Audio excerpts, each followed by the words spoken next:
کہ اگر انسان اس عمل کو کرے گا سونے سے پہلے اور اٹھنے کے بعد،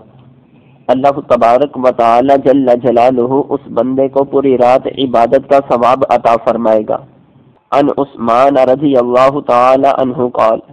قال رسول اللہ صلی اللہ علیہ وسلم من صلی العشاء فی جماعت فکأنما قام نصف اللیل ومن صلی الصبح فی جماعت فکأنما صلی اللیل کلہ، رواہ مسلم۔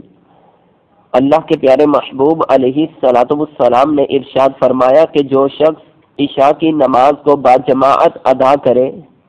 اللہ تبارک و تعالی جل جلالہ اس کو نصف رات کے قیام کا ثواب عطا فرمائے گا، یعنی ایسے کہ جیسے وہ آدھی رات اپنے رب کی بارگاہ میں کھڑے ہو کر عبادت کرتا رہا۔ گویا کہ اگر کوئی انسان عشاء کی نماز کو باجماعت ادا فرمائے گا،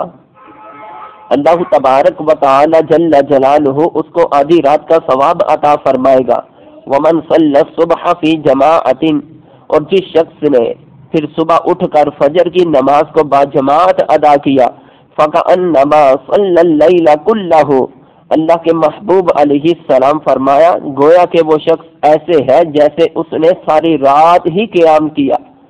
تو اب ہمیں پتہ چلا کہ اگر انسان سونے سے پہلے عشاء کی نماز کو باجماعت ادا فرمائے اور اٹھ کر فجر کی نماز کو باجماعت ادا فرمائے گا، اللہ تبارک و تعالی جل جلالہ اس بندے کو پوری رات کا ثواب عطا فرمائے گا۔